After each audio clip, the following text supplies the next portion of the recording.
Chapter 2 राष्ट्रपति बारबिकेन का संचार। 5 अक्टूबर को रात 8 बजे 21 यूनियन स्क्वायर स्थित गन क्लब के सैलून में एक घनी भीड़ उमड़ पड़ी। बाल्टीमोर में रहने वाले क्लब के सभी सदस्य अपने अध्यक्ष के निमंत्रण पर गए थे। एक्सप्रेस ने सैकड़ों की संख्या में संबंधित सदस्यों को लाया और यदि मीटिंग हॉल इतना बड़ा न होता तो विद्वानों की भीड़ को उसमें जगह नहीं मिल पाती। वे आसपास के कमरों में, गलियारों में और यहाँ तक कि आंगन में भी उमड़ पड़े। वहाँ वे लोगों से भिड़ गए जो दरवाजों पर दबाव डाल रहे थे। हर कोई आगे की पंक्ति में आने की कोशिश कर रहा था। सभी राष्ट्रपति बारबिकेन के महत्वपूर्ण संदेश को जानने के लिए उत्सुक थे। सभी स्वशासन के विचार में पले बड़े लोगों की उस कार्य करने की स्वतंत्रता को दबा रहे थे, निचोड़ रहे थे, कुचल रहे थे। उस शाम बाल्टीमोर में रहने वाले किसी भी अजनबी को किसी भी कीमत पर बड़े हॉल में जगह नहीं मिल सकती थी। ये केवल वहां रहने वाले या वहां के सदस्यों के लिए आरक्षित था। किसी अन्य को वहां प्रवेश नहीं दिया जाता था और शहर के बड़े बड़े लोगों, आम पार्षदों और चुनिंदा लोगों को अंदरूनी इलाकों से छिटपुट खबरें प्राप्त करने के लिए अपने अधीनस्थों के साथ घुलने मिलने के लिए मजबूर होना पड़ता था। विशाल हॉल एक विचित्र दृश्य प्रस्तुत करता था। इसे जिस उद्देश्य के लिए बनाया गया था उसके लिए इसे आश्चर्यजनक रूप से अनुकूलित किया गया था। तोपों से बने ऊंचे खंभे आधार के रूप में विशाल मोटा पर रखे गए मेहराबों के बेहतरीन लोहे के काम को सहारा देते थे। असली कास्ट आयरन लेसवर्क, ब्लंडरबस, माचिस, आर्कबस, कार्बाइन, सभी प्रकार के प्राचीन या आधुनिक आग्नेयास्त्रों की ट्रॉफियां दीवारों पर सुंदर ढंग से सजी हुई थीं। पूरी लौ में गैस चमक के रूप में समूहीकृत 1000 रिवॉल्वर से निकल रही थी, जबकि पिस्तौल की कैंडलस्टिक और बंदूकों से बने कैंडेलिब्रा ने इस प्रकाश प्रदर्शन को पूरा किया। तोपों के मॉडल, कांसे के नमूने, गोली के निशानों से सजे लक्ष्य, गन क्लब के झटके से टूटी हुई पट्टिकाएं, गोलियां, रैमर और स्पॉन्ज के वर्गीकरण, गोले के हार, प्रोजेक्टाइल के हार, हॉवित्ज़र की मालाएं, एक शब्द में तोपखाने के सभी औजारों ने अपनी अद्भुत व्यवस्था से आंखों को आश्चर्यचकित कर दिया और यह विश्वास दिलाया कि उनका वास्तविक उद्देश्य घातक से अधिक सजावटी था। सम्मान के स्थान पर एक शानदार कांच के केस में ढका हुआ एक ब्रीच का टुकड़ा रखा हुआ था जो बारूद के दबाव में टूट गया था और मुड़ गया था। J.T. मैस्टन की तोप का एक कीमती टुकड़ा। हॉल के छोर पर 4 सचिवों की सहायता से राष्ट्रपति ने एक विस्तृत मंच पर कब्जा कर लिया। नक्काशीदार तोप गाड़ी पर रखी उनकी कुर्सी 32 इंच के मोटा के शक्तिशाली अनुपात पर आधारित थी। इसे 90 डिग्री के कोण पर नुकीला बनाया गया था और इसे ट्रुनियन पर लटका दिया गया था ताकि राष्ट्रपति इसे एक रॉकिंग कुर्सी के रूप में इस्तेमाल कर सके, जो बहुत गर्मी में बहुत आरामदायक है। डेस्क पर 6 कैरोनेड पर टिकी एक बड़ी लोहे की प्लेट, एक बहुत ही सुंदर स्याहीदानी थी जो एक सुंदर ढंग से तैयार स्पेनिश टुकड़े से बनी थी, और एक रिपोर्ट घंटी जो जरूरत पड़ने पर रिवॉल्वर की तरह बजती थी।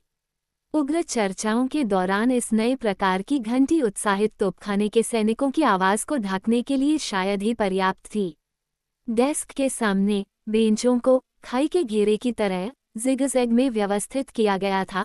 बुर्जों और पर्दों का एक क्रम बना हुआ था जहां गन क्लब के सदस्य अपनी सीटें लेते थे, और उस शाम ये कहा जा सकता है प्राचीर पर बहुत सारे लोग थे। अध्यक्ष सभी के लिए पर्याप्त रूप से जाने जाते थे, जिससे यह आश्वस्त हो जाता था कि उन्होंने बिना किसी बहुत बड़े मकसद के अपने सहयोगियों को एक साथ नहीं बुलाया होगा।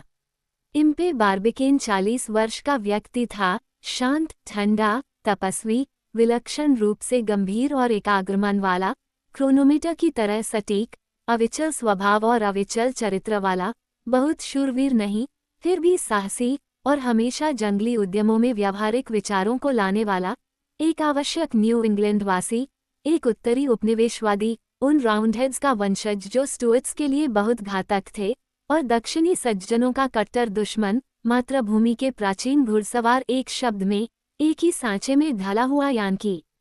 बारबिकेन ने एक लकड़ी व्यापारी के रूप में बहुत धन कमाया था। युद्ध के दौरान उन्हें तोपखाने का निदेशक नियुक्त किया गया। उन्होंने स्वयं को आविष्कारों में निपुण दिखाया। अपने विचारों में उद्यमी होने के कारण उन्होंने प्रक्षेपकी की प्रगति में शक्तिशाली योगदान दिया तथा प्रयोगात्मक अनुसंधानों को अत्यधिक प्रोत्साहन दिया। वो औसत कद का व्यक्ति था। गन क्लब में एक दुर्लभ अपवाद को छोड़कर उसके सभी अंग बरकरार थे। उसकी मजबूत दिखने वाली विशेषताएं वर्ग और नियम द्वारा खींची गई लगती थीं, और अगर यह सच है कि किसी व्यक्ति की प्रवृत्ति का अनुमान लगाने के लिए किसी को उसकी प्रोफाइल को देखना चाहिए, तो इस तरह से देखा गया बार्बिकेन ऊर्जा, दुस्साहस और संयम के सबसे निश्चित संकेत देता था। उस क्षण वह अपनी कुर्सी पर निश्चल, मौन, तल्लीन, अपनी लंबी टोपी के नीचे छिपे हुए, जो काले रेशम का एक बेलनाकार आकार का था तथा जो अमेरिकी पुरुषों की खोपड़ी पर कसा हुआ प्रतीत होता था, भीतर की ओर देखते हुए बैठे रहे। उनके सहकर्मी उन्हें परेशान किए बिना उनके इर्द गिर्द शोर मचाते हुए बातें कर रहे थे। वे एक दूसरे से प्रश्न कर रहे थे, अनुमान लगा रहे थे, अपने अध्यक्ष की जांच कर रहे थे तथा उनके अविचलित शारीरिक स्वरूप को समझने की कोशिश कर रहे थे, लेकिन सब व्यर्थ।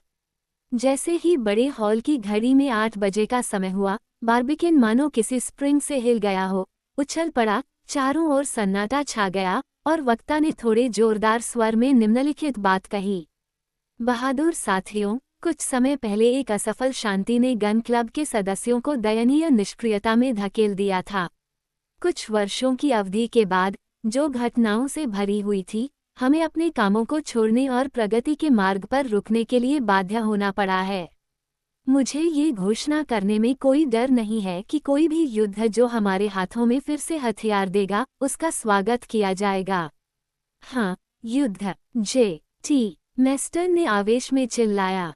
हर तरफ से सुनो, सुनो की आवाज सुनाई दे रही थी। लेकिन युद्ध, बार्बिकेन ने कहा, वास्तविक परिस्थितियों में युद्ध असंभव है, और मेरे माननीय बाधा डालने वाले की जो भी उम्मीद हो, युद्ध के मैदान में हमारी तोपों की गड़गड़ाहट से पहले कई साल बीत जाएंगे। इसलिए हमें इसके लिए अपना मन बनाना चाहिए और विचारों के दूसरे क्रम में उस गतिविधि के लिए भोजन की तलाश करनी चाहिए जिसके द्वारा हम खाए जाते हैं।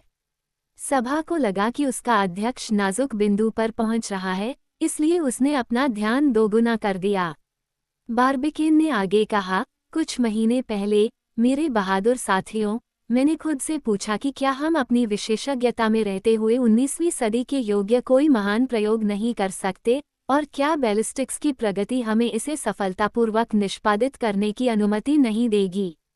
इसलिए मैंने खोज की, काम किया, गणना की, और मेरे अध्ययनों से यह विश्वास हुआ कि हमें एक ऐसे उद्यम में सफल होना चाहिए जो किसी अन्य देश में अव्यावहारिक प्रतीत होगा। ये परियोजना, जिसे विस्तार से बताया गया है, मेरे संचार का विषय बनेगी। यह आपके योग्य है, गन क्लब के पिछले इतिहास के योग्य है, और दुनिया में धूम मचाने में विफल नहीं हो सकती। बहुत शोर, एक भावुक तोपची चिल्लाया। बार्बिकेन ने उत्तर दिया, वास्तविक अर्थ में बहुत शोर है। बात मत रोको। कई आवाजें दोहराई गईं। इसलिए मैं आपसे विनती करता हूँ, मेरे बहादुर साथियों, राष्ट्रपति ने फिर कहा, आप अपना पूरा ध्यान मुझ पर दें। सभा में एक सिहरन दौड़ गई। बार्बिकेन ने तेजी से अपनी टोपी को अपने सिर पर टिकाया और शांत स्वर में अपना भाषण जारी रखा।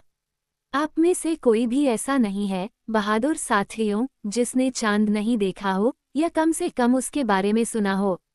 अगर मैं आपको रात की रानी के बारे में बताना चाहूँ तो हैरान मत होइए। शायद इस अनजान दुनिया के कोलंबस बनना हमारा भाग्य है। मेरी बात समझिए और जितना हो सके मेरा समर्थन कीजिए। मैं आपको इस पर विजय प्राप्त करने में मदद करूंगा, और इसका नाम उन 36 राज्यों में शामिल हो जाएगा जो संघ के महान देश का निर्माण करते हैं। चांद के लिए जयकार, गन क्लब ने एक स्वर में चिल्लाया। बार्बिकेन ने कहा, चंद्रमा का बहुत अध्ययन किया गया है। इसका द्रव्यमान, घनत्व, भार, आयतन, संरचना, गति, दूरी, सौर जगत में इसकी भूमिका, सभी पूरी तरह से निर्धारित हैं। सेलेनोग्राफिक मानचित्रों को इतनी पूर्णता के साथ तैयार किया गया है कि वे स्थलीय मानचित्रों के बराबर हैं, यदि उनसे बेहतर नहीं हैं। फोटोग्राफी ने हमारे उपग्रह को अतुलनीय सौंदर्य के प्रमाण दिए हैं। एक शब्द में, गणित, खगोल विज्ञान, भूविज्ञान और प्रकाशिकी के विज्ञान चंद्रमा के बारे में जो कुछ भी सिखा सकते हैं, वह सब ज्ञात है, लेकिन अब तक इसके साथ कोई सीधा संचार स्थापित नहीं किया गया है। वक्ता के इस वाक्य का स्वागत उत्सुकता और आश्चर्य की तीव्र लहर ने किया। मुझे इजाजत दीजिए, उन्होंने फिर कहा। मैं आपको चंद शब्दों में याद दिलाना चाहता हूं कि कैसे कुछ उत्साही दिमागों ने काल्पनिक यात्राओं पर निकलकर हमारे उपग्रह के रहस्यों को जानने का नाटक किया था। 17वीं शताब्दी में डेविड फेब्रिसियस नाम के व्यक्ति ने दावा किया था कि उसने चंद्रमा के निवासियों को अपनी आंखों से देखा है। 1649 में एक फ्रांसीसी, जीन बाउडोइन ने स्पेनिश साहसी डोमिनिक गोंजालेस द्वारा लिखित जर्नी टू द मून प्रकाशित की। उसी युग में साइरानो डे बर्जरैक ने प्रसिद्ध अभियान प्रकाशित किया जिसे फ्रांस में बहुत सफलता मिली। बाद में एक अन्य फ्रांसीसी, उस देश ने चंद्रमा पर बहुत ध्यान दिया जिसका नाम फॉन्टेनल था, ने अपनी पुस्तक प्लूरलिटी ऑफ वर्ल्ड्स लिखी, जो अपने समय की एक उत्कृष्ट कृति थी।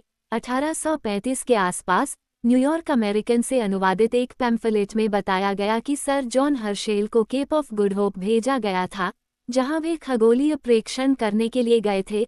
उन्होंने एक दूरबीन के माध्यम से, जिसे आंतरिक प्रकाश व्यवस्था द्वारा परिष्कृत किया गया था, चांद को 80 गज की दूरी पर ले आए थे।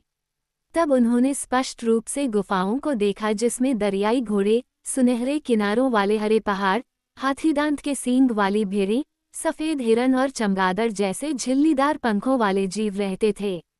लॉक नामक एक अमेरिकी द्वारा रचित इस ग्रंथ को बहुत बड़ी सफलता मिली, लेकिन जल्द ही पता चला कि यह एक वैज्ञानिक रहस्य था और फ्रांसीसी लोग इस पर सबसे पहले हंसे थे।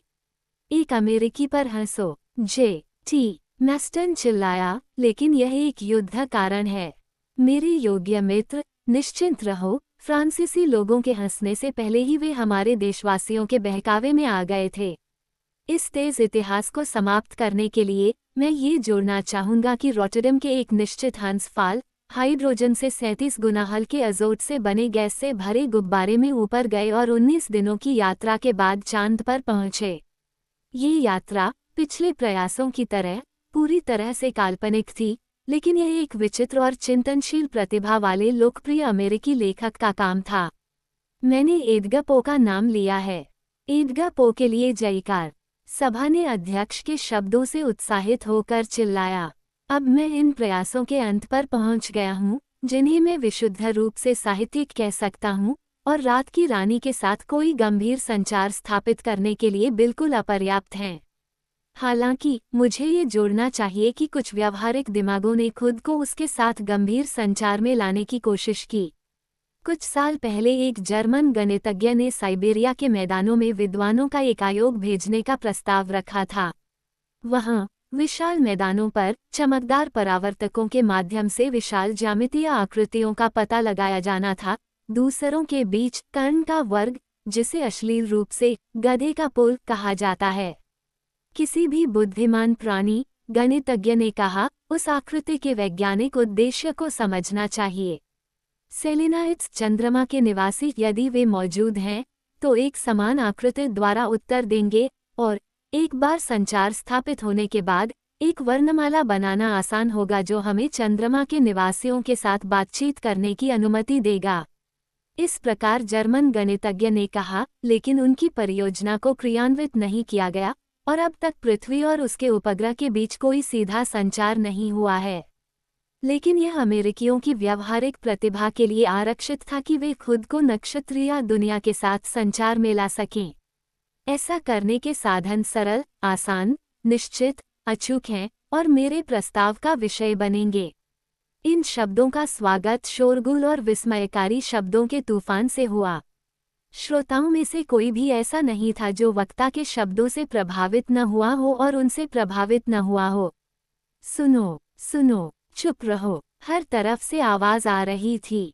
जब हंगामा शांत हो गया तो बार्बिकिन ने गंभीर स्वर में अपना बाधित भाषण पुनः शुरू किया। आप जानते हैं, उन्होंने कहा, पिछले कुछ सालों में बैलिस्टिक्स के विज्ञान ने कितनी प्रगति की है, और अगर युद्ध जारी रहता तो आग्नेयास्त्रों को किस हद तक पूर्णता तक लाया जा सकता था।